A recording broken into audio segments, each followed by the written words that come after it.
जय हिंद दोस्तों। Ajay study GS में स्वागत है। आज हम लोग लूसेंट से संबंधित कुछ क्वेश्चन का डिस्कशन करेंगे, जिसमें सबसे पहला क्वेश्चन क्या कह रहा है, सबसे पहले इतिहास को 3 भागों में बांटने का श्रेय किसे दिया जाता है? तो इसका सही आंसर होगा क्रिस्टोफर सेल्सियस। दूसरा क्वेश्चन क्या कह रहा है, भारतीय इतिहास की जानकारी कितने विषयों से मिलती है? तो इसका सही आंसर होगा ऑप्शन नंबर डी 4। और कह रहा है क्वेश्चन, भारत का सबसे प्राचीन धर्म ग्रंथ कौन है? तो इसका आंसर होगा क्या, वेद होगा। अगला क्वेश्चन क्या कह रहा है, ऋग्वेद पढ़ने वाले व्यक्ति को क्या कहा जाता है? तो इसका सही आंसर देगा होत्री।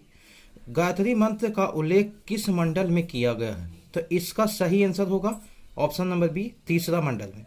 ऋग्वेद के 7वें मंडल में किसका उल्लेख किया गया है? तो इसका सही आंसर होगा दशराग युद्ध का। अगला क्वेश्चन कह रहा है कि ऋग्वेद में प्रयुक्त अधन्य शब्द का मतलब क्या होता है? इसका मतलब होता है गाय। वामना अवतार के 3 पगों का उल्लेख किस वेद में मिलता है? तो इसका सही आंसर आपका ऋग्वेद मिलेगा। आंसर क्या होगा, ऋग्वेद होगा। अगला क्वेश्चन कह रहा है, ऋग्वेद में इंद्र के लिए कितने ऋचाओं की रचना की गई है? तो इंद्र के लिए 250। अगला क्वेश्चन क्या कर रहा है, किस वेद में बलिदान की विधि का वर्णन किया गया है? यानी बलिदान की विधि, कानून या फिर ऐसे कहिए नियम। तो इसका जो सही आंसर होगा यह यजुर्वेद में होगा। अगला क्वेश्चन कह रहा है, भारतीय संगीत का जनक किसे कहा जाता है? तो भारतीय संगीत का जनक सामवेद को कहा जाता है। अगला क्वेश्चन क्या कह रहा है, भारत का कौन सा वेद कन्याओं के जन्म की निंदा करता है? तो इसका सही आंसर होगा अथर्ववेद। अगला क्वेश्चन क्या कह रहा है, वशीकरण का उल्लेख किस वेद में है? तो वशीकरण अथर्ववेद में। अगला क्वेश्चन क्या कह रहा है, सबसे बाद का वेद कौन सा है? सबसे बाद का वेद अथर्ववेद है। सबसे पुराना मंडल कौन सा है? तो इसका सही आंसर होगा 2 से 7वां मंडल। अगला क्वेश्चन क्या कह रहा है, वेदांग की संख्या कितनी है? तो वेदांग की संख्या आपका 6 होगा। उपनिषद की संख्या कितनी? तो उपनिषद की संख्या 108। अगला क्वेश्चन क्या कर रहा है, उपवेद की संख्या कितनी है? तो उपवेद की संख्या 4 है। पुराण की संख्या कितनी है? तो पुराणों की संख्या 18 है। कह रहा पुराण की रचना किसके द्वारा किया गया? तो पुराण की रचना लोमहर्ष एवं उनके पुत्र उग्रसर्वा के द्वारा किया गया था। गायत्री मंत्र की रचना किसने किया था? तो गायत्री मंत्र की रचना विश्वामित्र जी के द्वारा किया गया था। अगला क्वेश्चन क्या कर रहा है, सबसे पुराना एवं प्रमाणिक पुराण कौन सा पुराण है? तो मत्स्य पुराण। अगला क्वेश्चन क्या कर रहा है, स्त्री की सर्वाधिक गिरी हुई स्थिति किसमें मिलता है? तो स्त्री की सर्वाधिक गिरी हुई स्थिति मैत्रायणी संहिता से हमें प्राप्त होती है। अगला क्वेश्चन की ओर हम लोग चलेंगे, क्वेश्चन नंबर 24। क्वेश्चन नंबर 24 क्या कहता है, स्त्री को पुरुष का अर्धांगिनी किसमें कहा गया है? तो ये शतपथ ब्राह्मण ग्रंथ में कहा गया है। अगला क्वेश्चन क्या कहता है, अगला क्वेश्चन कहता है, सबसे प्राचीन एवं प्रमाणिक स्मृति कौन सी स्मृति है? तो ये मनु स्मृति है। अगला क्वेश्चन दोस्तों क्या कह रहा है, गुप्त युग में यानी गुप्त काल की जानकारी किस स्मृति से मिलती है? तो गुप्त काल की जानकारी हमें नारद स्मृति से मिलती है। इसका सही आंसर नारद स्मृति होगा। अगला क्वेश्चन क्या कर रहा है, बुद्ध के पूर्ण जन्म की कहानी किसमें वर्णित है? यानी कि गौतम बुद्ध के जन्म के पहले की बात कर रहा है। तो गौतम बुद्ध के जन्म के पहले की बात कर रहा था, इसका सही आंसर आपका हो जाएगा ऑप्शन नंबर ए होगा सही आंसर इसका, जातक में। अगला क्वेश्चन क्या कर रहा है, जैन साहित्य को क्या कहा गया है? तो जैन साहित्य को आगम कहा गया है। क्या कहा गया? आगम कहा गया। अगला क्वेश्चन क्या कर रहा है, अगला क्वेश्चन दोस्तों कह रहा है कि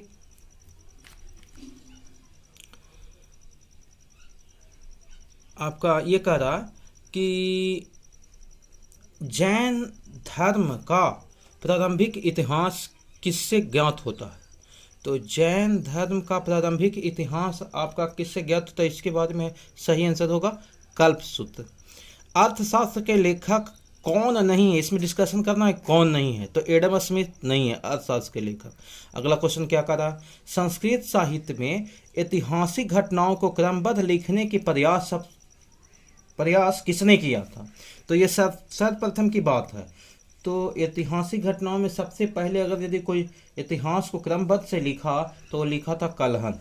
अगला क्वेश्चन क्या कर रहा है, राजतरंगिणी के लेखक कौन है? तो राजतरंगिणी के लेखक कलहन है।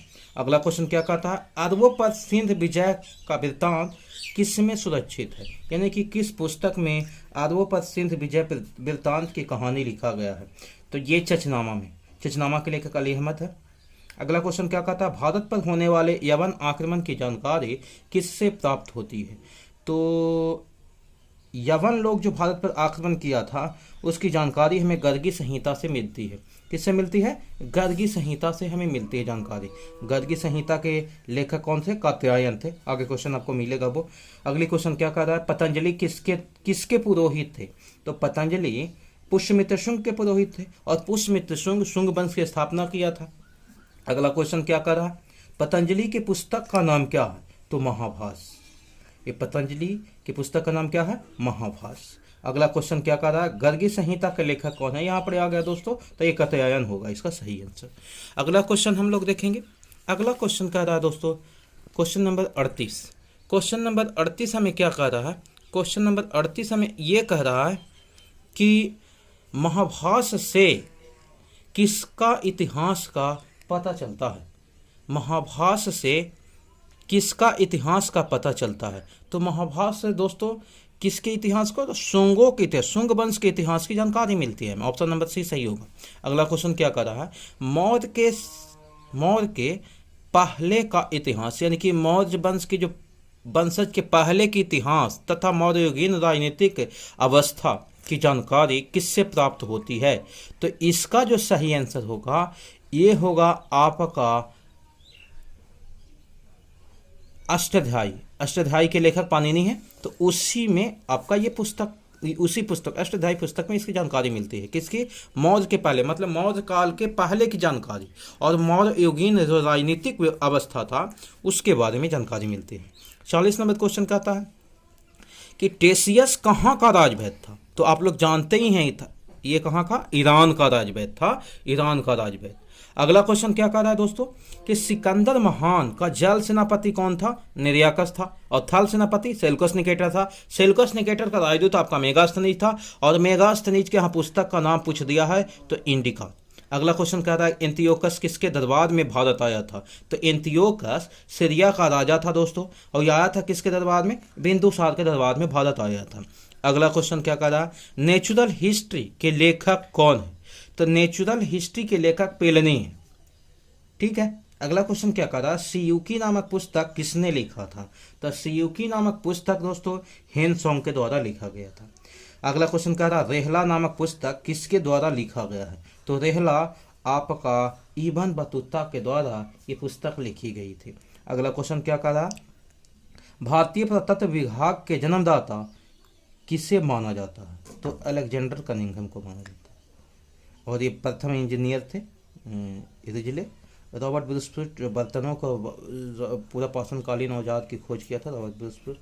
अगला क्वेश्चन कह रहा है मध्य भारत में भागवत धर्म के विकसित होने का प्रमाण किससे मिलता है?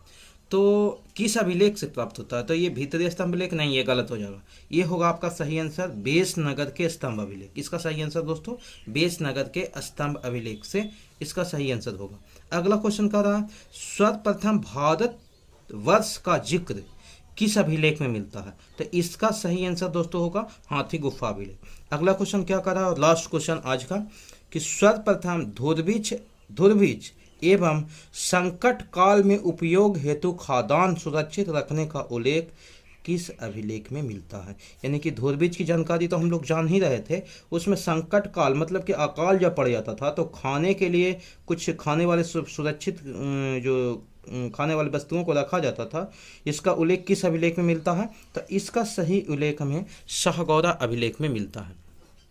दोस्तों अगर यदि वीडियो आपको पसंद आया तो लाइक शेयर और सब्सक्राइब जरूर कीजिएगा। जितने सारे दोस्त जो टेस्ट देने वाले हैं लूसेंट संबंधित खास करके, या फिर लूसेंट जो भी पढ़ रहे हैं, उनके लिए सबसे इम्पॉर्टेंट क्वेश्चन ये है, आप इसको ज़रूर फॉलो कीजिए, इसको देखिए 1 बार 2 बार 3 बार, और आप देख करके देख करके आप इसे सही से याद कर सकते हैं। देखने के लिए दोस्तों धन्यवाद।